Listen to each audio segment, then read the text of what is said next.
Howdy, folks. Double J, Jeff Jarrett here. That's right. That's JEFFJARRETT.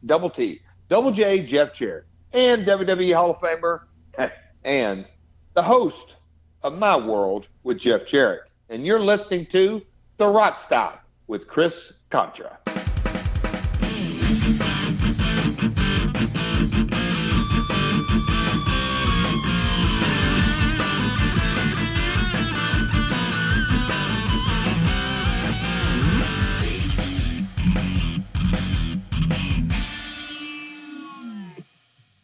Welcome into the RockStop. Chris Contra here. Joining me on the show today is a superstar of professional wrestling. We'll be here all day if I start listing all of his accomplishments and championships. I'll just say he has a ton of them, culminating with the 2018 induction into the WWE Hall of Fame. I'd like to welcome to the show, Double J, Jeff Jarrett. How's it going, man? Well, Chris, how are you doing, my friend? I appreciate having me on. Ready to talk a little My World, talk a little Friday, April 1st. Don't be a fool's day, and anything else you want to chat about. Awesome. I appreciate you being here. So there's a million topics we can talk about, but I've cut it down to just a few today. And I want to tell my audience, if you enjoy this interview, be sure to check out Jeff's podcast called My World with Jeff Jarrett, because he goes into those million other topics on his show. So I will definitely leave a link in the description for that. All right, so you've been in and around the wrestling business pretty much your whole life, and you've been part of all these changing eras. I want to ask you about the Attitude Era a little bit. That has to be one of the biggest changes in the wrestling industry ever. Some fans saw it as the pinnacle. Others thought it got away from everything that made wrestling great. You were teaming with Owen Hart during that time, a fantastic team. Both you guys, great technical wrestlers and equally strong on the mic. But with the arrival of that era, those qualities that you guys had may have been kind of taken a back seat to some of the more crazy storylines at the time. That's kind of how I saw it. Interesting. And now here we are 20 years removed from that era. But, when you look at the data research and the WWE analytics department is 30 or 40 or even 50 strong. They call them scientists, analytical data scientists.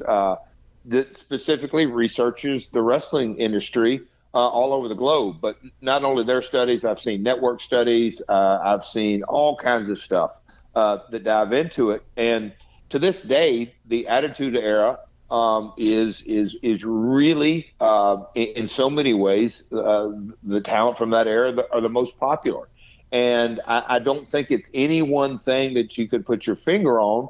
And look, we can get into the weeds creatively, about, like you kind of just said, but at the end of the day, the industry kind of served its master. And at that time, cable television, and it was the golden era of cable television. I think, there were 100 million or 95 million cable homes. Now they're down in the low 70s because of all the cord cutting. But yeah. In the late 80s when cable television was launched and Vince went from closed circuit television into the pay-per-view, and then as it's well documented, there were 2 a year, then 3 a year, then 4 a year, and then Bischoff, a partner that'll be in Dallas with me, it went to a pay-per-view a month. And so when you have that highly competitive market of the Attitude Era that, on Monday nights, they were battling for ratings points. And so the in-ring content became less and less, and the pushing the envelope out of the box, lots of talking and moving parts.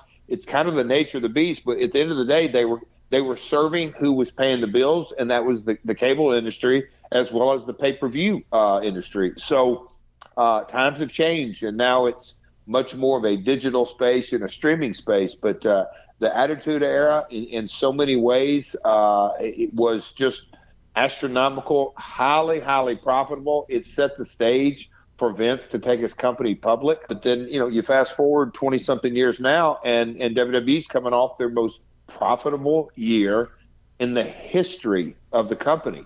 And so when you look at it through those lens, things continue to get bigger and bigger. WrestleMania goes from one night to two. Yeah. We're going out to Dallas, that WrestleMania weekend and all the shoulder events from WrestleCon to Game Changer Wrestling to, our stage show at Gillies. And so the business continues to get bigger and bigger and bigger, Chris. Right, absolutely. And I just want to ask you real quick about that time. Now, I'm not going into, how things ended, but just about the Owen doing the blue blazer gimmick, which you also did.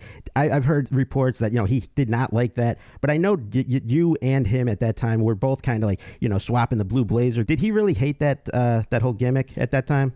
No, I mean it was. Look, it goes without saying that during that era, it was highly competitive, not just between the WWF and WCW, but internally. Everybody is crawling and scratching and doing what you got to do to move up the card or keep your spot. And so the Blue Blazer was it was in a lot of ways right up Owen's alley because it was the opposite of an attitude character. It was a larger than life cartoon superhero. As a matter of fact, ITV was just at my house last week doing a documentary on Owen, and kind of the same question. And I just said, look, he never shared his dislike, but Owen was he over the moon about it? No, but he understood the philosophy that went into it.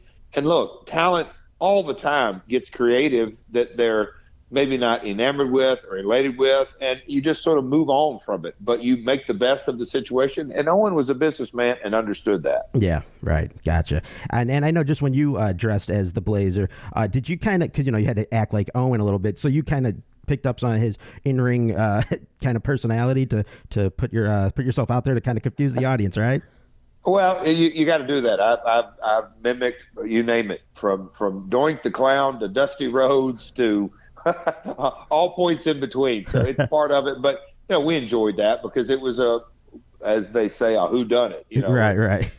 Owen and we had a lot of fun with that kind of that slice of the storyline. We often had a lot of fun with it. Yeah. And then I want to ask you about a match you did on WCW Thunder. It was an intergender tag match where you paired with Molly Holly, who was known as Mona at the time. She used to be part of Macho Man's entourage as Miss Madness. And, that one match I kind of remember because you kind of hung her out to dry. She was, 2-on-1 situation where you didn't want to really kind of team with her at all. And then it ended with her taking a pretty bad guitar shot to the head. I've seen that circulating on social media recently. And Molly, a fantastic performer, rightly so, in the Hall of Fame. But, that was obviously coming off the heels of the China storyline and everything that went with that. And that storyline was super successful. So, there was a page out of that playbook that WCW went back to. Right. And Molly's pretty tough, huh?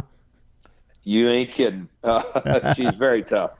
Very tough. And then I wanted to ask you quickly here about Starrcade 1999. Now, I know Eric Bischoff has said that not one of his favorite pay-per-views by any means, but I think the standout match was between you and Benoit in the ladder match. I just watched it back again, and the crowd was going nuts for it. So in spite of, maybe some of the negative things about Starrcade 99, I thought that match was a definite standout. And that's one of those matches that we didn't have a lot of time to prepare for.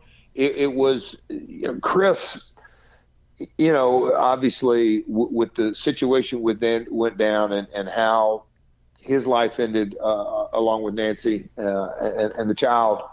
Obviously, just incredibly tragic. But Chris's in-ring ability was just incredible, and we always enjoyed working. The Chris that I knew and cared for was a dynamic performer, and in the ring took it very serious and took care of business. And that match is very reflective in a lot of ways, Chris, of our relationship in and out of the ring. It was business. We went about it. And when it was time to bust ass, we both did that. Right, definitely. And there was that one part of the match where you had to do a drop kick from the top rope to knock the ladder down. And I mean, just the build up of that moment. I mean, you got to be like right on to hit that and make sure you hit that properly to make that scene look great and that spot look great. And you really nailed it perfectly.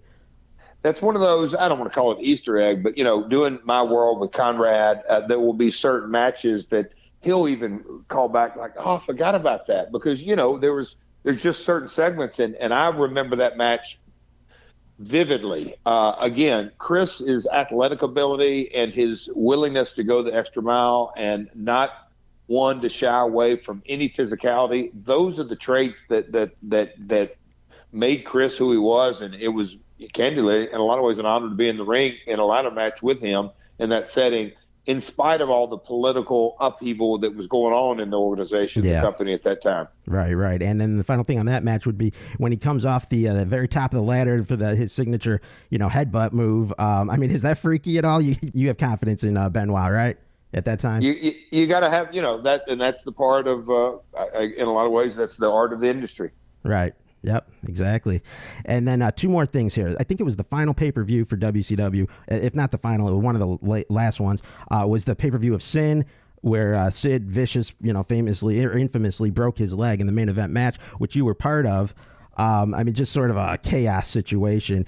Were you aware that he broke his leg at that time? I was outside the ring when it actually happened, but obviously the communication, Steiner, the ref, it was just such a gruesome scene. But again, in the heat of the moment, you don't realize how bad and everything that went with it. But that was a super unfortunate situation. Yeah, definitely. So finally, my show is not strictly geared toward a wrestling audience. Many of the people listening now are kind of interested in checking out some of your matches. What match would you suggest they watch to get a good idea of Jeff Jarrett in the ring?